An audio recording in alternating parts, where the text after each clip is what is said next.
அரங்கத்தில் இருக்கும் அனைவருக்கும் இறைவன் புறத்திலிருந்து சாந்தியும் சமாதானம் உண்டாகட்டும். நம் வாழ்வியலில் ஒரு நல்ல காரியத்தை துவங்க வேண்டும் என்ற பூஜை புனஸ்காரங்களோடு ஆரம்பிப்பது என்பது சம்பிரதாயமானது.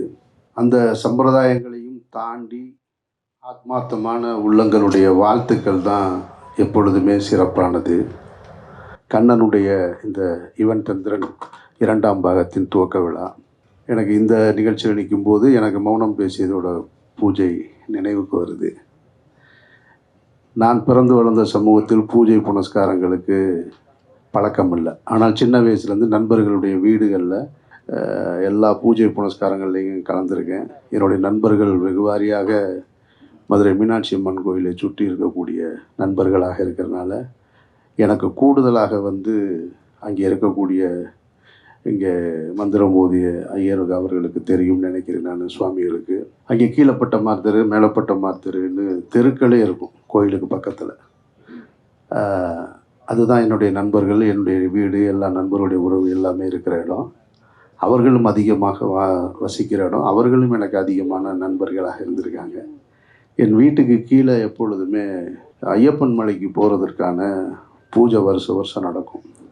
அதனால் அந்த ஐயப்பனுடைய 18 படி, அந்த சம்பிரதாயங்கள், அந்த பாடல்கள் இதையெல்லாம் கேட்டு வளர்ந்தவன் நான். ஆனால் எனக்கு நேரடியாக அதில் அதிக உடன்பாடு இல்லை என்ற காரணத்தினால, ஆனால் எல்லா விழாக்கள்லையும் அங்கே இருக்கிறதுல கலந்து கொள்வதில் எனக்கு ஒரு மகிழ்ச்சி. அந்த வகையில் இந்த துவக்க விழாவில் கலந்து கொள்வதில், அதுவும் கண்ணனுக்காக நான் கலந்து கொள்வதில் மிக்க மகிழ்ச்சி அடைகிறேன். சரண் ஒரு அருமையான ஒரு திறமையான ஒரு இளைஞன். டே 1 நான் அவனை சந்தித்தது வடசென்னை படப்பிடிப்பு தளத்தில் தான் பார்த்தேன். வெற்றிமாறன் தான் அவனுக்கு ஒரு மிகப்பெரிய அடையாளத்தை ஏற்படுத்தி கொடுத்துருந்தார். நான் வடசென்னை திரைப்படம் வெளியாவதற்கு முன்னாடி ரஷ் பார்க்கும் பொழுதே நான் பார்த்துட்டு சொன்னேன், நான் தனுஷ் போன்ற ஒரு பெரிய நடிகர், அந்த தனுஷ் போன்ற ஒரு பெரிய நடிகருக்கு முன்னாடி நின்று நடிக்கிறது இருக்கு இல்லையா, அதுக்கு ஒரு கான்ஃபிடென்ட் வேணும். நான் சொன்னேன், பிரமாதமாக பண்ணியிருக்கான் அந்த சீனு அப்படின்னு. அந்த தனுஷ் வீட்டில் பொண்ணு கேட்டு வருவார். பொண்ணு கேட்டு வரும்போது அவங்க அப்பா தர மறுத்துருவாங்க. அப்போ அவங்க அப்பாவை அடிச்சுட்டு ஒரு டைலாக் பேசுவான். அந்த சீனில் மொத்தமாக ஸ்கோர் பண்ணுறது சரண் தான். தனுஷ் அமைதியாக நிற்பார் அவர். அப்போ அதுதான் எனக்கு அவனை அவன் மேலே ரொம்ப ஈர்ப்பு வந்தது. அந்த ஷூட்டிங் ஸ்பாட்டில் எப்படி பார்த்தனோ அப்படி தான் என்னுடைய மாயவளைக்கு ஒரு மிக முக்கியமான ஒரு கேரக்டர். அந்த படத்தின் மையப்புள்ளியே சரண் தான். அவனை கூப்பிட்டே நீ பண்ணுறியான்னு கேட்டேன். சார் நீ என்ன சொன்னாலும் நான் பண்ணுறேன் சார் நான் அப்படின்னா. நான் ஹீரோவாக கேட்டுட்ருக்காங்க சார், ஒரு படம் 2 படம் பண்ணிகிட்ருக்கேன் அப்படின்னா. இதில் ஹீரோலாம் இல்லைடா, எல்லாமே கேரக்டர்ஸ் தான். அதனால் என்ன சார், பரவாயில்ல சார் நான் பண்ணுறேன் அப்படின்னா. படம் முடிஞ்சிருச்சு. படம் ரிலீஸுக்கு தயாராக இருக்குது. அவ்வளோ பிரமாதம் பண்ணியிருக்கான். நான் கூடுதலாக அவனுக்காக இதை சொல்லலை. அந்த படத்தோட மையப்புள்ளியே அவன் தான். அவனை சுற்றி தான் கதையே நகரும். அவன் தான் எல்லா டேர்னிங் பாயிண்ட்டையும் ஏற்படுத்துகிற படத்தில். அந்த படப்பிடிப்பு தளத்தில், வடசென்னை படப்பிடிப்பு தளத்தில் எப்படி பார்த்தனோ அல்லது மாயவழியில் எப்படி பார்த்தனோ இப்பவும் அப்படி தான் இருக்கான். அவன்கிட்ட அந்த பணிவு, அந்த அன்பு, அந்த அடக்கம் துளி கூட மாறலை. அவன் போக வேண்டிய உயரம் இன்னும் நிறைய இருக்குது. திறமையான ஒரு நடிகன். சும்மா ஒருத்தவங்களை முகஸ்துதிக்காக சார் சார்னு சொல்கிறது வேறு, அன்பால் சொல்கிறது வேறு. அப்படி அவன் உண்மையிலே அன்பாலையும் அடக்கத்தோடையும் சொல்ல, அந்த வகையில் சரண் போக வேண்டிய உயரம் தூர. நிச்சயமாக சரண் உனக்கு இறைவனுடைய அருள் இருக்கும். அது ஒரு நல்ல துவக்க விழாவாக இருந்திருக்கிறது. அதனால் நிச்சயமாக கிடைக்கும்னு நம்புகிறேன். அப்புறம் கண்ணனையும் எனக்கு கிட்டத்தட்ட ஒரு 20 வருடங்களாக தெரியும். மணிரத்னம் என்ற ஒரு பட்டறையிலிருந்து, அந்த ஜாம்பவான்ட்டிருந்து வந்ததில் யாருமே சூட போனது கிடையாது. அதில் கண்ணனும் விதிவிலக்கு கிடையாது. கண்ணனையும் இப்படி தான் பார்த்துருக்கேன் நான். அவருடைய படங்கள், ஒவ்வொரு படங்கள் ரிலீஸ் ஆகும்போதும் சரி, அது வெற்றி படமாக இருந்தாலும் சரி, சுமாராக போனாலும் சரி, அந்த அடக்கத்தோடைய எனக்கு தெரிஞ்சு ஏவிஎம் சரவணன் சாருக்கு அப்புறம் கையை கட்டி எப்பயுமே இருக்கிறது கண்ணன் ஒரு ஆள். ரொம்ப பொலைட்டாக, ரொம்ப இதாக இருப்பார். இவர் உண்மையிலே ஷூட்டிங் ஸ்பாட்டில் ரொம்ப ஹார்ஸாக ஒர்க் பண்ணுவாரா அப்படின்னு யோசிக்க வைக்கிற அளவுக்கு தான் அவருடைய அணுகுமுறை இருக்கும். ஸோ இந்த 2 நெருங்கிய, ஒன்று தம்பி, இன்னொன்று நெருங்கிய ஒரு இனிய நண்பராக இருக்கார். 2 பேரும் நேற்று கூப்பிட்ட உடனே மறுக்கவே முடியலை. வந்துடுறேன் நான் அப்படின்ட்டு வந்துட்டேன் நான். ஒரு இயக்குனர் இன்றைக்கி இருக்கக்கூடிய சினிமா ரொம்ப இன்ஸ்டண்ட்டாக ஆகிக்கிட்டு இருக்கு. அந்த இன்ஸ்டண்ட்டாக போயிட்டுருக்கும் பொழுது சமீபத்தில் வந்த வெற்றி படங்களின் இயக்குனர் பெயரை கேட்டாலே டக்குன்னு சொல்ல தெரியாது. அப்படி மாறிக்கிட்டு இருக்கு. ஏன்னா ஒரு வெற்றியை கொண்டாடி முடிவதற்குள் அடுத்த வெற்றி வந்து சேர்ந்துருது.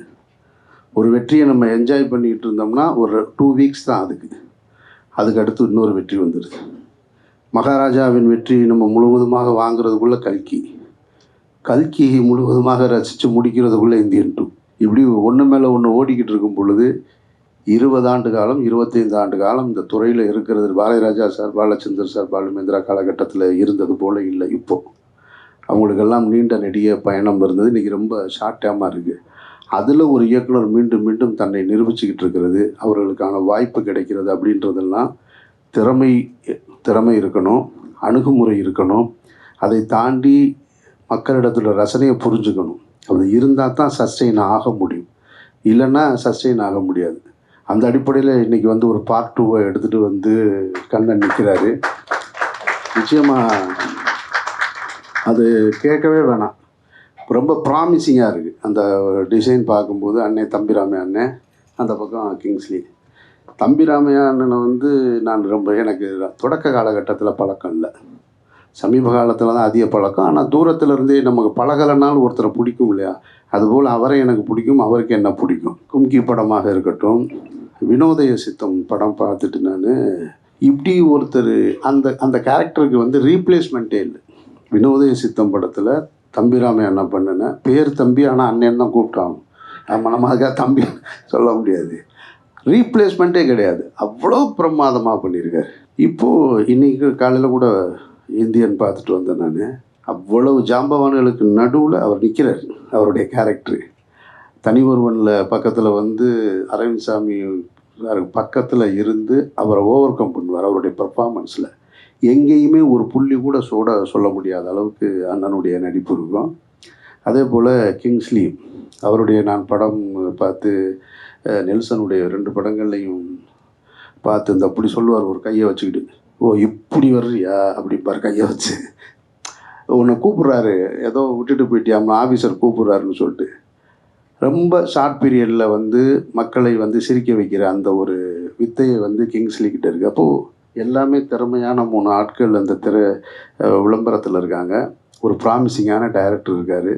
ஸோ நிச்சயமாக இந்த படம் ஒரு பார்ப்பதற்கும் அல்லது மக்களிடம் போய் சேருவதற்கும் தகுதியுள்ள படமாக மாறும்.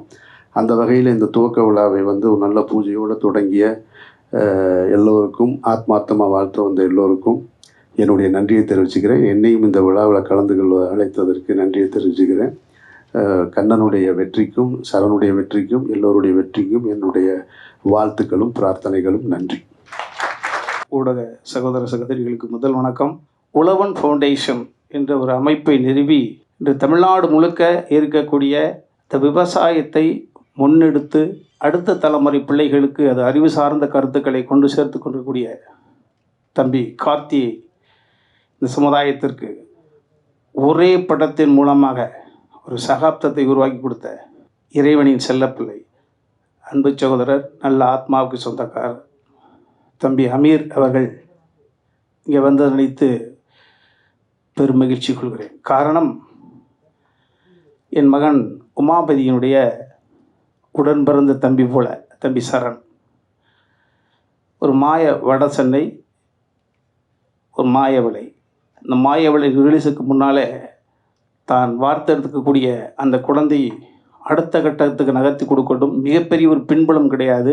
அந்த ஒரு சாமானியன் அந்த சரண் என்ற ஒரு தம்பிக்காக வந்து நிற்கக்கூடிய அந்த காட்சியை பார்க்கிற பொழுது அதுதான் அமீர். ஸோ அதுவே இந்த நிகழ்ச்சியினுடைய முத்தாய்ப்பு, அதுதான் நிச்சயமாக செய்தியாக வரும். அந்த வகையில் நான் கண்ணனை நினைத்து பெருமை கொள்வேன். காரணம், கண்டேன் காதலை என்ற ஒரு படத்தில் ஒரே ஒரு காட்சி தான் எனக்கு நடிப்பதற்காக தம்பி கொடுத்தான். நாங்கள் மைனா படம் எடுத்துக்கொண்டிருக்கிற பொழுது ஃபைனான்ஸ் விஷயமாக எனது சகோதரர் பிரபு சாலமன் அவர்களும் அந்த படத்தினுடைய இணை தயாரிப்பாளராக இருந்த ஜான் மேக்ஸ் அவர்களும் கோயம்புத்தூர் சென்றிருந்த பொழுது இந்த பணம் அது சம்மந்தப்பட்ட டிஸ்கஸ் இடையில் ஒரு கேப் கிடச்சிருக்கு. கண்டேன் காதலை படத்தை பார்த்துட்ருக்காங்க. அப்போ நான் வந்த காட்சி தம்பி சந்தானம் அவர்களோடு மறைந்த அமரர் மரியாதைக்குரிய மனோபலா சார் அவர்களோட காம்பினேஷன் வெடிச்சிரிப்பாக சிரிச்சிருக்கிறாங்க. அப்போ ஒரு தாழ்வு மனப்பான்மை, என்னடா டோட்டலாக நியூ ஃபேஸை வச்சு எடுத்துகிட்டு இருக்கோம், எப்படி கனெக்ட் ஆகும்னு நினச்சிக்கிட்டு ஒரு பதட்டத்தில் இருந்து பார்க்கல இருக்குது. அப்போ பிரபுசாலம் சார் அடிக்கடி சொல்லுவார், ஓ நம்மளும் ஒரு நடிகனை வச்சு தாயா படம் எடுக்கிறோம். ஸோ அன்று முதல் நான் பலதை எந்த காலத்தில் மறக்காதவன். தம்பி கண்ணனை பார்க்கும் நேரமெல்லாம் அது எனக்கு தம்பி அமீர்கள் அவர்கள் சொல்வதைப் போல ஒரு படம் என்பது ஏற்றம் இறக்கம் இருக்கும். தம்பி கண்ணன் விதிவிலக்கல்ல, ஆனால் கடுமையான உழைப்பாளி. அவருடைய ஏற்றத்தில் பங்கு பெறுவதல்ல, அவன் இறக்கத்தில் தடுமாறுகிற பொழுதும் தாங்கி பிடிக்கக்கூடிய இதயங்கள் நிறைய பேர் அன்பு தம்பி சம்பாதித்து வந்திருக்கிறார். அதனுடைய காட்சி தான் இவ்வளோ பெரிய பணபலம் அல்லது அதிகார பலம். நான் நினைத்தால் இந்த தம்பியினுடைய சங்கடத்தை போக்க முடியும் என்ற வல்லமை கொண்டவர்களால் அனைவரும் என் அன்பு தம்பி கண்ணன் அவர்களை சுற்றி சூழ்ந்திருக்கிறீர்கள். நிச்சயமாக ஒரு போராளிக்கு, கடின உழைப்பாளிக்கு எவரெல்லாம் கை கொடுத்து உச்சத்துக்கு அழைத்து செல்கிறார்களோ அத்தனை பேரும் கடவுளுடைய பிரதிநிதிகள். வளம் கொழித்து இருக்கக்கூடிய ஒரு மனிதனுக்கு பலம் கொடுப்பது என்பது வாழ்க்கை அல்ல. தடுமாறி இருக்கக்கூடிய ஒரு அற்புதமான திறன் கொண்ட ஒரு கலைஞனுக்கு கரம் கொடுப்பது என்பது கடவுளுடைய நேரடி ஆசீர்வாதிக்கப்பட்டவர்கள். அந்த வகையில் தம்பி மறுபடியும் அதுதான், நல்ல ஆத்மாக்கள் ஒன்று கூடியிருக்கிறது. நான் கண்ணனை பார்க்கிற பொழுதெல்லாம் பாலசுப்ரமணியம் சார் எப்படி பெரிய ட்ரெண்ட் செட் மூவிகளாக பண்ணியவர். பாலசுப்ரமணியம் சார் பயங்கர பீக்கு. இன்றைக்கி மிகப்பெரிய ஒரு தொலைக்காட்சியினுடைய சேர்மன் மிகப்பெரிய ஒரு பொறுப்பை கொடுத்துருக்காரு. ஒரு செகண்ட் அவருக்கு நேரம் கிடையாது. ஆனால் கண்ணன் எந்த நிகழ்வு எங்கே நடத்தினாலும் பாலு சார் நிற்கிறார். நான் நினைப்பேன், எப்படா இப்படி நேரத்தை ஒதுக்கி வந்து நிற்கிறார் அப்படின்னு. அதே போல தான் தம்பி கிங்ஸ்லி நல்ல ஆத்மாவுக்கு சொந்தக்காரன். தம்பி சமுத்திரக்கனி நான் நடிக்கிறேன் என்று சொல்லிவிட்டான். ஆக நல்ல ஆத்மாக்கள் ஒன்று கூடினால் அறிவு இந்த உலகத்தை இயக்குவதில்லை. அறிவு அப்பப்போ யார்கிட்ட வேணாலும் வாங்கிக்கலாம், ஆனால் குணம் மனம் அவனிடம் இருக்க வேண்டும். அந்த நல்ல குணமும் அந்த உழைக்கும் திறனும் மற்றவர்களிடம் இப்பொழுதும் அந்த அவாஞ்சியாக இருக்கக்கூடிய அந்த குணமும் தான் கண்ணனை வழி நடத்துகிறது. நிச்சயமாக யுவன் தந்திரன் எப்படி ஒரு பரபரப்பான ஒரு பேச்சை கொடுத்ததோ அதை தாண்டிய ஒரு சூழலாக நிச்சயம் இந்த படம் இருக்கும் என்று நிச்சயமாக நம்புகிறேன். வந்திருந்த அத்தனை பேருக்கும் என் அன்பு தம்பி கண்ணன் சார்பில் மீண்டும் எனக்கு நன்றி சொல்லி விடைபெறுகிறேன். நன்றி, வணக்கம். முதல்ல எங்கள் நெல்சன் சாருக்கு நன்றி தெரிவிச்சுக்கிறேன். கண்ணன் சார் எப்போவுமே சொல்லிகிட்டே இருப்பார், ஏதாவது ஒரு படம் பண்ணணும்ன்ட்டு. ஆனால் அதுக்கப்புறம் 2 மாதம் கழிச்சு ஏதாவது ஒரு படம் ரிலீஸ் ஆகிட்டே இருக்கும் ஒரு படம். பட் இந்த தடவை கரெக்டாக மீட் பண்ணோம். கதை சொன்னார், சூப்பராக இருந்தது. எந்திரன் 2 மாதிரி தந்திரன் 2 அது ஒரு 300 கோடி கலெக்ட் பண்ணிச்சுன்னா ஒரு 25 கோடி அதை கலெக்ட் பண்ணி கொடுப்போம்னு நினைக்கிறேன் நான். ப்ரொடியூசர் சார் கவலைப்படாதீங்க, எப்படியாவது ஹார்ட் ஒர்க் பண்ணி பண்ணிவிடுவோம். பாலசுப்ரமணியம் சார் அவர் எனக்கு 20 வருஷத்துக்கு முன்னாடியே தெரியும். வாய்ப்பு ஒன்று கொடுத்தாரு. அழகிய தமிழ் மகன் ஒரு படம், அதில் ஒரு ஸ்பாட்டுக்காக லைட்டிங் பண்ணியிருந்தேன். சார் மறந்துருப்பார்னு நினைக்கிறேன். அந்த பொன்மகள் வந்தால் அந்த லைட்டிங் நான் தான் சார் பண்ணேன், மறந்துருப்பீங்கன்னு நினைக்கிறேன். தேங்க்யூ. அமீர் அண்ணன் எப்படியும் யார் தமிழ் சினிமா எந்த காலத்தையும் மறக்க முடியாது. எத்தனை தலைமுறை வந்தாலும் பருத்தி வீரனையும் மறக்க முடியாது, அமீர் அண்ணனும் மறக்க முடியாது.